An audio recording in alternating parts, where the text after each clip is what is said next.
Donc ce n'est pas l'église en général où il y a le grand rassemblement, où il y a la sonorisation des grands bruits qui fait l'affaire.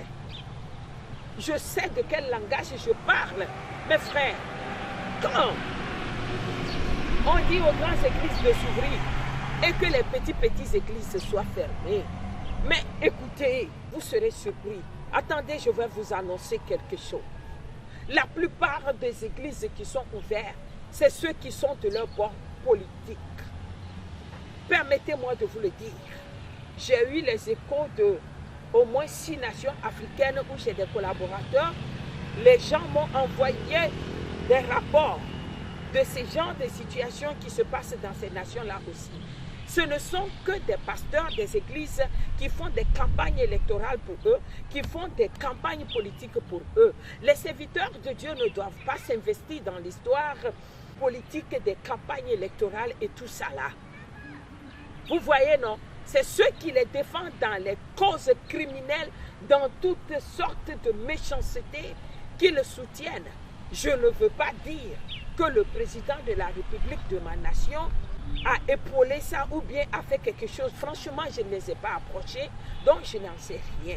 Mais je veux dire seulement que certains individus peuvent créer des lois qui vont au-dessus de la loi d'un gouverneur dans une nation. Ils font sortir les décrets, ils mettent ça en pratique pendant que le gouverneur même qui est le président de la République n'est pas au courant. Donc, il n'y a pas à faire de se fâcher, de se chauffer et de prononcer des paroles de malédiction ou de quoi que ce soit. D'accord, mes frères en Christ? Réjouissez-vous parce que la fermeture de vos églises va permettre que des situations vont arriver. Et c'est là qu'ils vont connaître votre qualité. Ils vont connaître votre valeur. Les petites églises là, ils vont connaître votre valeur. Le temps vient. Dieu permet une situation pour enseigner ceux qui se croient sages. Oui, la sagesse, des fois, ça se passe en action. Le Seigneur parle tantôt par des signes. Donc, je vais vous annoncer que les signes ne sont pas loin. Les situations sanglantes ne sont pas loin. Les troubles sont très proches. Et je vous annonce ceci. Écoutez, je me retire très souvent pour aller intercéder en faveur de nos nations africaines par rapport à des situations révélatrices quand le Seigneur me révèle les choses qui ne sont pas normaux ou les choses qui vont s'abattre sur les nations, sur les chrétiens, sur les enfants de Dieu, sur les gouverneurs eux-mêmes qui m'écoutent et qui me regardent très souvent. Je prends vos causes comme des fardeaux et je vais en brousse. Je reste là-bas 2 ans, 3 ans avec mes disciples. Des fois, je suis seul. Et je défends la cause sans toutefois déranger un gouvernement, sans toutefois déranger les pasteurs dans leurs églises, sans toutefois solliciter les fidèles, parce que ce ne sont pas des sujets à exposer. Les sujets, les débats secrets, ce sont des procès secrets. Renseignez-vous bien. Ceux qui ont des camps de prière, ils vont vous annoncer qu'effectivement, la prophétesse qu'on appelle la prophétesse Espérance de Magdala, c'est une dame de foi, de combat, des héros. Je suis une hérodière de la foi. Donc, je n'ai pas besoin qu'on me donne une église, on l'ouvre ou on la ferme avant d'accomplir ma mission. Je vous annonce que quand j'étais en brousse dans l'année où les universités ont été fermées ici sous ma prédiction, c'est comme l'histoire de Jérémie, le prophète malheureux. Oui, les gens n'ont pas écouté, ils n'ont pas prié. Quand la situation est arrivée, j'étais en brousse, j'étais retiré.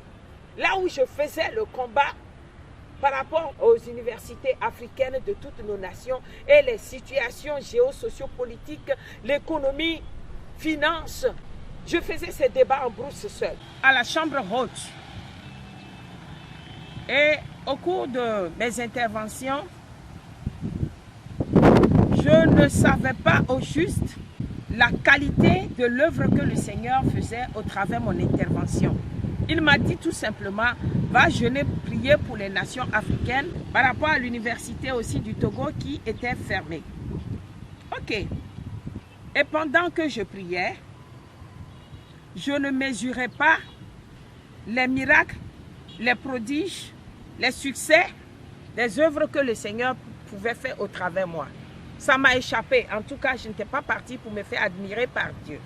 Mais je voulais tout simplement l'obéir, mes frères.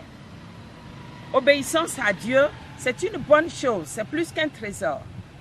Donc, pendant que je priais, j'étais restée dans un village un peu éloigné de Lomé, entre Adétikopé et Thévié là. On appelle l'endroit là Davier. Et après mon combat, j'étais allée en Côte d'Ivoire pour relever le défi de guerre à l'an 2012 et 2013.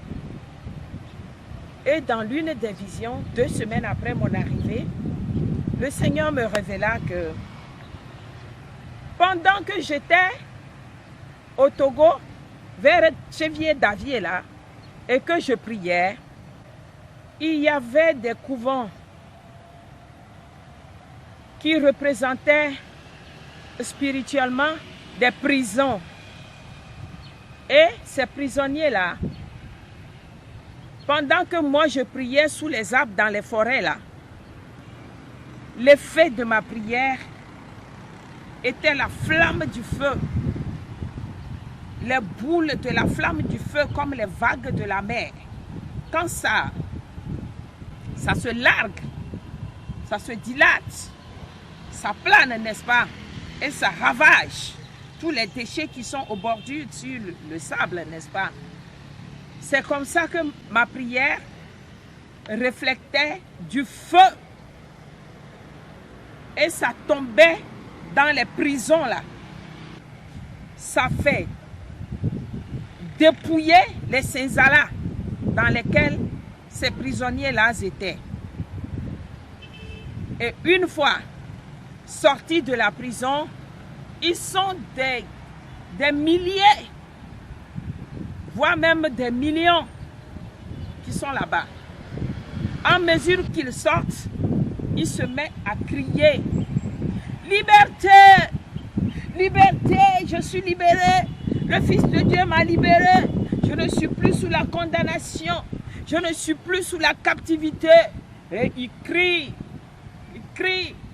et ils se réjouissent, ils les voient en train de faire des gymnastiques. Et toutes les prisons qui sont là-bas ont été éclatées, s'écroulées par les boules de feu qui sortaient de ma prière. Et j'ai demandé au Seigneur, qu'est-ce que ça signifie? Il m'a dit, c'est pas fini. Regarde très bien. Il y avait des lions, des tigres, des panthères, des gros pitons qui rôdaient autour de ces prisons-là, cherchaient à dévorer ces fidèles, ces brebis qui sont emprisonnés. Mais du fait que j'étais dans la zone et que je priais, la flamme du feu qui sortait de ma bouche était du terreur. Ça effrayait ces animaux féroces, ces lions, de s'approcher et ils n'arrivent pas à dévorer les gens qui sont dans les prisons là, comme d'habitude ils le faisaient, à cause de ma présence sur la tribu là-bas.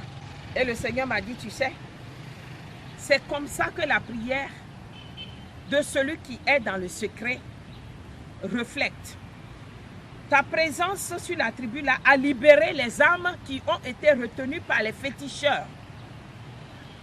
Parce que la zone là-bas, il y avait plein de couvents de féticheurs qui étaient installés là, qui faisaient du vaudou, fétiche, toutes sortes de mysticisme africain, vous le savez déjà. Donc, sur ces tribus-là avant, ils avaient retenu assez d'âmes par leurs actions. Ils les ont retenus dans le monde des ténèbres. Ils ne connaissaient pas la lumière. C'est pourquoi la Bible pouvait nous dire, Jésus-Christ est venu, il a fait l'effusion du sang à la croix pour libérer les captifs. Même dans les séjours de mort, il s'est rendu là-bas après la résurrection pour aller prêcher à ceux qui sont dans les séjours de mort afin de les libérer. Il s'agit des âmes. La libération des âmes d'abord. avant que quelqu'un ne soit converti, qui ne se donne au Seigneur, c'est qu'un travail est fait dans le secret. C'est que quelqu'un est en train d'intercéder en faveur de ce dernier-là. Donc, ma présence là-bas, c'est ce que cela avait reflété. M'a dit le Seigneur. C'était juste pour vous fortifier. Vous, à qui les églises ne sont pas ouvertes. Pour vous dire, acceptez la condition si on vous oblige à rester comme ça. Et priez-en. Vous n'êtes pas devenus inutiles devant le Seigneur. Vos prières peuvent apporter puissamment plus que ce dont l'Église est ouverte. Je vous le promets, les enfants de Dieu. Toi, le serviteur de Dieu, pasteur, qui me regarde, qui est désarmé moralement, qui se dit, ah, c'est fini pour moi. C'est ce que le Seigneur m'a appris à faire. Et on m'empêche de le faire. Et tu es dérangé. Tu n'as plus la paix. Tu te vois méprisé par les autres qui se moquent de toi parce qu'ils ont eu accès. Mon frère et ma soeur, servantes de Dieu, tu vois là où je suis en train de prêcher, cette église est si grande, là où les âmes viennent se rassembler, des millions, quand il y a des manifestations, c'est des millions de personnes, des âmes qui viennent ici, et les démons qui rôdent autour. Souvenez-vous, le Togo était la belle cité, où les sommets les plus hauts sur le plan géosocio-politique se déroulaient ici. Auparavant, aujourd'hui c'est devenu un désert, une ruine, un sujet de moquerie. Et si le Seigneur a permis que je sois au cœur de son peuple central et que j'annonce l'évangile du Christ en parole, en puissance et en action, mon frère, c'est que les âmes qui seront libérées dans cette nation de l'obscurité, de la captivité ténébreuse, seront nombreux. Je veux vous dire, Satan a défié le Dieu par sa décision. Mais relevez ce défi, les enfants de Dieu. Ne soyez pas découragés si tu es un appelé véritable du Seigneur. Contente-toi de cette situation et ne murmure pas contre Dieu, mon frère.